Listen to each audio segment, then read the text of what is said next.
Hello again, welcome to birthdaypartymagician.com. My name's Julian, I'm here with Anna, and Anna, I'd like to share a little secret with you. When I was 5 years old, I was struck by lightning, and ever since then I've been able to read people's minds and control their thoughts. I'll do a little experiment and show you. Name any four-legged animal in the world. Any four-legged animal in the world. Go on. Cow. You're not going to believe this. On the other side of this paper, I have predicted a cow. Yeah, don't laugh at my drawing. It's a cow, all right? Okay, now we're going to do a better test. Now, this is like a scientific test, but you don't have to wear those silly goggles like you wear at school. Here's how it goes.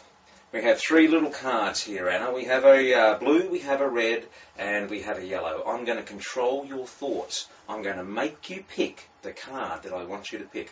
Take the pencil as a pointer. Now I want you to point at one of those cards. And here I go, I'm going to control your mind.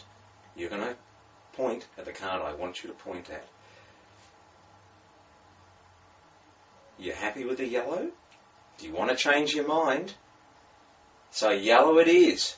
Ooh, hey, Anna, you know the yellow card?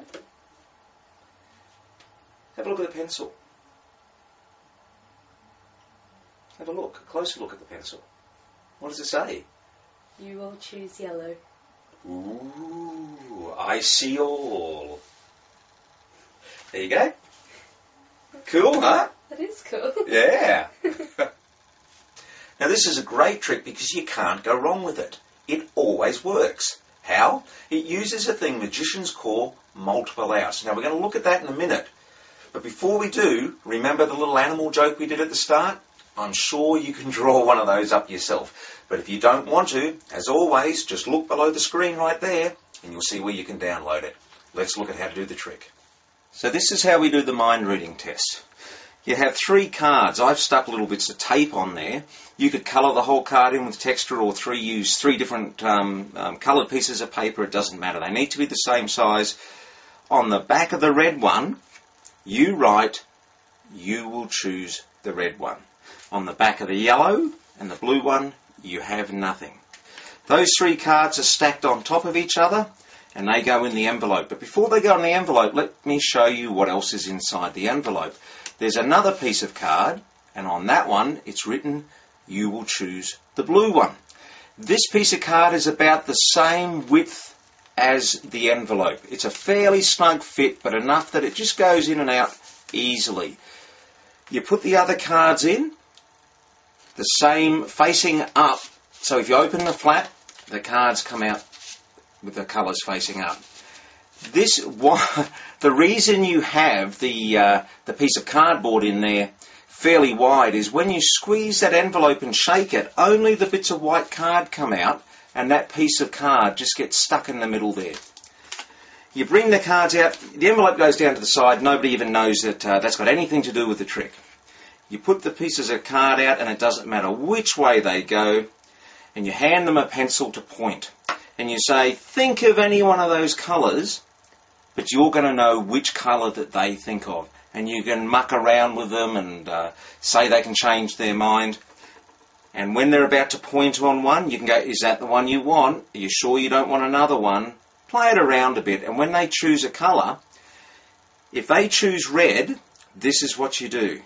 You pick up the envelope and the pencil and just put them away somewhere and say, turn the red card over. And when they do, it's got you will choose red written on it. Now, almost immediately, they will want to go and turn these cards over here because they think they've got you will choose the blue one and you will choose the yellow one. Let them turn them over and they get really surprised. What happens if they choose the blue one? If they choose the blue one, so they point to the blue, you take the pencil, you take the other two cards away, and you say, have a look at the envelope. Have a look inside the envelope. And they pull out the piece of card, and written on that is you will choose the blue. They turn it over, nothing else to see. What happens if they choose the yellow one? And this is the really sneaky bit.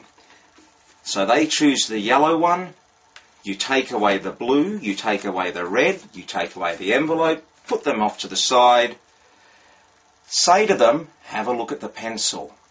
And they have a look at the pencil, and this is what they see. You will choose yellow. So how do you make the pencil? Take a pair of scissors and carefully scrape off a bit on the side of a pencil like that. Take a biro or a pen and write, you will choose yellow. The important thing to remember here is nobody knows that you've got anything on the back of the cards. Nobody knows there's anything in the envelope. Nobody knows there's anything on the pencil. In fact, nobody knows what you're going to do at all. So don't panic. Just go slowly, go through the moves, and you'll have a miracle